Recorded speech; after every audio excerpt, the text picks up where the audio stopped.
ನಮಸ್ಕಾರ ವೀಕ್ಷಕರೇ, ಕುಶಾಲ್ ಹಾತ್ರೆ ಫುಡ್ಸ್ಗೆ ಸ್ವಾಗತ. ಇದು ಸ್ಪೆಷಲ್ ಕ್ಯಾರೆಟ್ ಹಲ್ವಾ.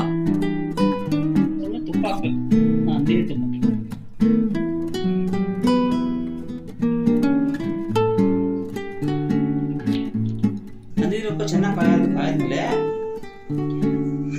ತುಪ್ಪ ಚೆನ್ನಾಗಿ ಕಾಯ್ದ್ಮೇಲೆ ಕ್ಯಾರೆಟ್ ಹಾಕೋಬೇಕು. ತುರಿದಿರೋ ಕ್ಯಾರೆಟ್ ಚೆನ್ನಾಗಿ ಸಣ್ಣದಾಗಿ ತುರಿದ ಕ್ಯಾರೆಟು ಪೂರ್ತಿ ಹಾಕೋಬೇಕು. ಪೂರ್ತಿ ಹಾಕೊಂಡು ಹುರಿಬೇಕು,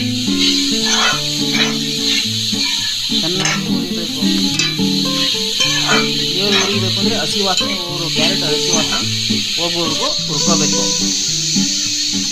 ಹುರಿ ಜಾಸ್ತಿ ಇರಲಿ, ಕೈ ಆಡಿಸ್ತಾ ಇರಬೇಕು, ಕಳ ಹಿಡಿಬಾರ್ದು.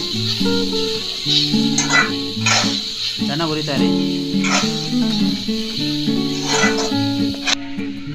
ನೋಡಿ. ಒಂದು ಸ್ವಲ್ಪ ಕಲರ್ ಚೇಂಜಸ್ ಆಗುತ್ತೆ. ನೀವು ಹುರಿದಂಗೆ ತುಪ್ಪ ಜೊತೆ ಬರ್ಕೊಂಡಾಗ ಇದಾಗುತ್ತೆ. ಆಮೇಲಿಂದ ಇದು ಹಾಕಬೇಕು,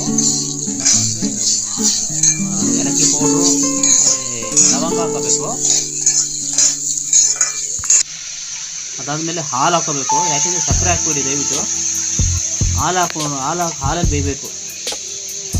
ಹಾಲಲ್ಲಿ ಒಂದು ಅರ್ಧ ಲೀಟ್ರ್ ಹಾಲು, ಒಂದು ಮುಕ್ಕಾಲು ಲೀಟ್ರ್ ಹಾಲು ಹಾಕೊಂಡ್ರೆ ಸಾಕು. ಚೆನ್ನಾಗಿ ಬೆರೆಸ್ಕೋಬೇಕು.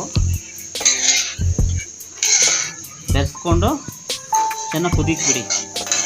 ಸುತ್ತ ಚೆನ್ನಾಗಿ ಕರಕಿ ಕುದೀಕ್ಬಿಡಿ.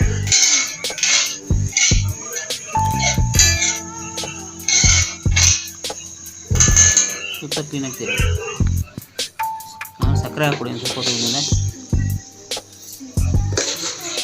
ಒಂದು 5-6 ಸ್ಪೂನ್ ಹಾಕ್ಬಿಡಿ ಸಾಕು.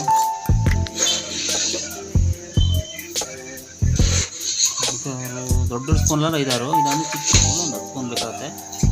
ಒಂದು 8 ಸ್ಪೂನ್ ಆರ ಬೇಕಾಗುತ್ತೆ. ನೋಡಿಕೊಂಡು ನಮ್ಗೆ ಗೊತ್ತಾಗ್ಬಿಡುತ್ತೆ.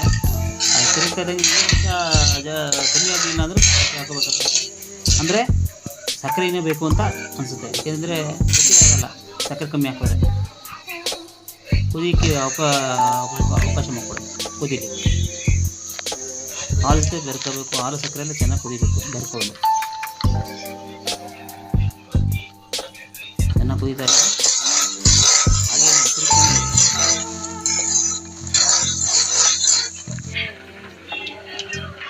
ಇವಾಗ ಚೆನ್ನಾಗಿ ಎಲ್ಲ ಆಯ್ತಂದರೆ ಏಲಕ್ಕಿ ಎಲ್ಲ ಹಾಕಿರ್ತಾರೆ. ಲಾಸ್ಟಿಗೆ ಗೋಡಂಬಿ, ದ್ರಾಕ್ಷಿ ಎಲ್ಲ ಹುರ್ಕೊಂಡಿರ್ಬೇಕು. ಅದು ಬೆರೆಸಿ ಚೆನ್ನಾಗಿ ಬೆರೆಸ್ಕೊಳ್ಳಿ. ಇದು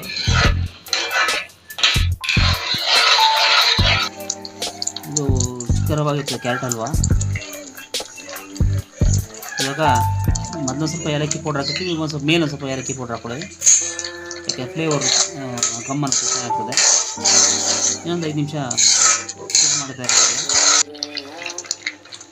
ಆಯಿತು, ಚೆನ್ನಾಗಿದೆ. ಸರ್ವ್ ಮಾಡಿ. ಈ ಒಂದು ಕ್ಯಾರೆಟ್ ಹಲ್ವಾ ನೋಡೋಕ್ಕೂ ಚೆನ್ನಾಗಿರ್ತದೆ, ತಿನ್ನೋಕ್ಕೂ ಚೆನ್ನಾಗಿರ್ತದೆ. ಇದೇ ಥರ ವೀಡಿಯೋಗಾಗಿ ನಮ್ಮ ಚಾನಲ್ ಸಬ್ಸ್ಕ್ರೈಬ್ ಮಾಡಿ, ಲೈಕ್ ಮಾಡಿ.